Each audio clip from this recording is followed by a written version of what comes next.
Hey, it's Rob. It is cold out here.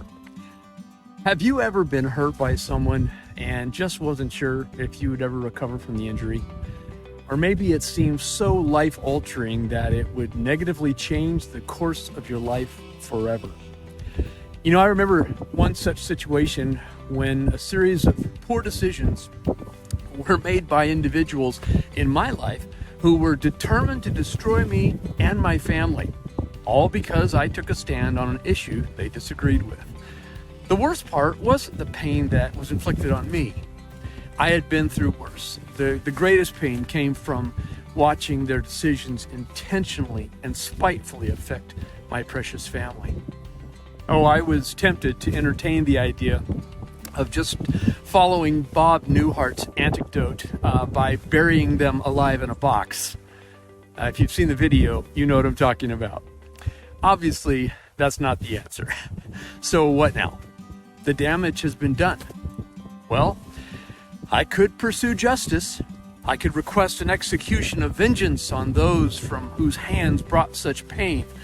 I could seek opportunity to meet with them face to face and explain how what they did caused so much damage to myself and to those I love.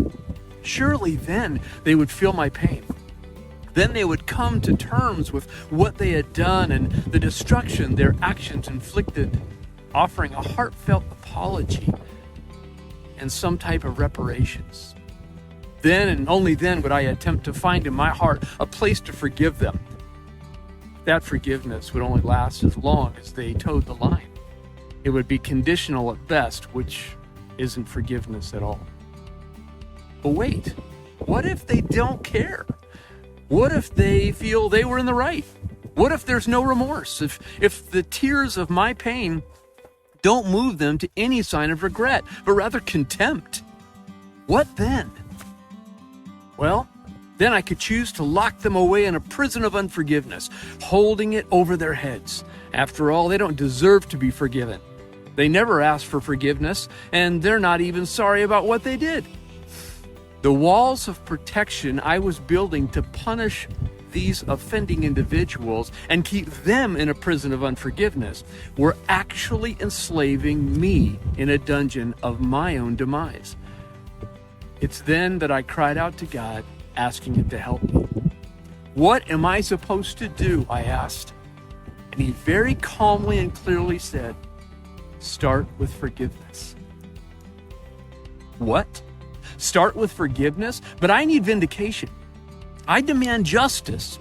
Someone must pay for this evil that had been forced on me and my precious family. God reiterated His words to me, start with forgiveness. And then He continued, you, your family, the whole of mankind, the crown jewel of my handiwork, the only creation I formed in my likeness, in my image, so that we might enjoy intimate fellowship together, turned against me. It started in the garden with Adam, but the disdain for me continues to this very day.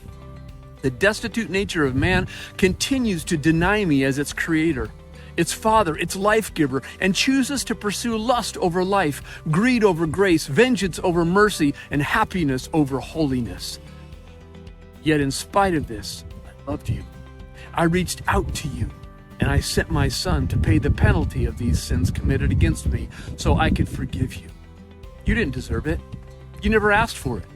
You even despised the conviction you felt from it. I did not demand it from you, justice or vengeance. Instead, I started with forgiveness. Wow. I immediately felt undone. My craving for justice was unraveled. I had no platform to stand on to declare my innocence. I was guilty, yet He forgave me. That's when I realized I had a decision to make. The Holy Spirit then reminded me of the instructions provided in the biblical book of Malachi, when He says, "O people, the Lord has told you what is good, and this is what He requires of you, to do what is right and to love mercy and to walk humbly with your God." At that moment and every moment since, I choose to make a concerted effort to start with forgiveness. This doesn't mean everything disappears. It doesn't ignore the pain or the hurt. It also is not permission for someone to continue hurting me. But what it does do is empower me to walk in freedom, which then opens the door for healing to begin in everyone involved. For anyone who is willing to humble themselves and step through the doors to both give and receive forgiveness. From there, the work of reconciliation can begin, and restoration may be just around the corner. You see, everyone has a story that is more than its fair share of pain and suffering. Everyone needs forgiveness. If you're not sure how to begin, start by accepting God's unrequited forgiveness He has provided for you. And He will walk with you as you learn to offer it to others who don't deserve it. Begin today. Start with forgiveness. God bless you and your precious families. Have a great day and stay well.